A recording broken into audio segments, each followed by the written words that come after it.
So, boom, I was 16, he was 23. And yes, that man became my husband.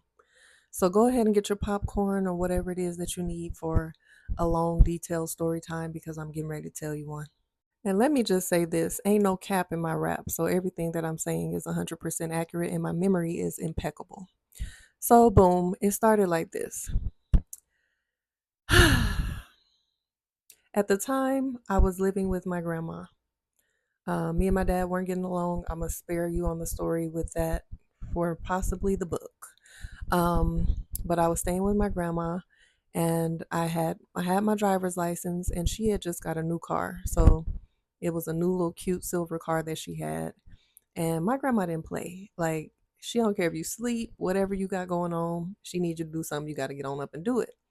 So I remember I was laying down. My room was in the basement. It was a finished basement. I had a room. I was laying down. I think I was asleep. And she was like, Asha, come up here and drive me over here to the Dollar Tree. And so at that age, when you have your license but you don't have a car, you don't want to let go of any opportunity to be able to drive. So I was like, bet. I remember what I had on and everything. I had these micro braids. I'm gonna insert a picture in the next slide. Micro braids. I had this white shirt that I think I might still have. It had a little blue stain on it. I had these blue and gray pants that I used to wear that made my shape look real cute. And I had my mom's sandals on that were two sizes too small. The micro braids needed to be refreshed or taken out because I think they had been in since January and it was May. But let me show you what the braids look like.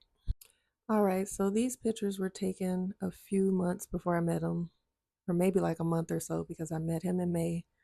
Probably took these pictures in March or April. So this is how I looked when I met him. Here is another picture of the same photo shoot. And these were the micro braids. I had to go through my pictures to find those. But anyway, I remember my grandma was like, come on, um, I need you to go in there and get your uncle some body wash and get some trash bags. So we got to the store, we parked, I went in by myself. And shortly after I went in, I think I had already grabbed the body wash. I was going to the back of the store to get the trash bags, and I saw him, and I was like, "Oh my goodness, he's cute."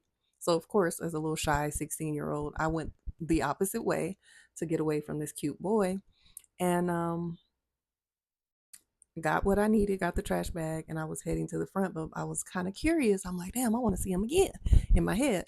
So I go to the next aisle looking for him. And when I get there, it's a guy that has his similar description, but he's not cute to me. So I'm like, oh, I was tripping. He ain't cute. And he had a girlfriend. So I start heading to the cash register. And all of a sudden I hear, what's up? And so I turn around and it was him. And I'm like, oh my goodness. So I kept walking. He was like, wait up, stop. Let me talk to you. So, we small talked for a second. I had left my cell phone at the house. I was like, I have a phone, but I don't have it here. We were small talking back and forth. And I remember he asked me how old I was. And I was like, I'm 16, but I'll be 17 in July. And he was like, oh, okay, that's okay. And so, um, I remember he told me his nickname. And I was like, what's your real name? And he told me his real name. And then right before I gave him my number. And then right before I was heading to the checkout line, I was like, how old are you? Mind you, at this point of my life, the oldest boy that I had ever even talked to, like not even talked to, but like given my number to or something like that, or had ever approached me was 19 and hadn't spent no time with nobody um, other than like a couple of little fake 1 day, 4 day relationships in high school. So I hadn't, I didn't know nothing about no men or no boys, but he was like 23 and I was like cringy, like yikes, like oh my goodness. So we didn't talk much after that. I went checked out, got in the car with my grandma, went to the house.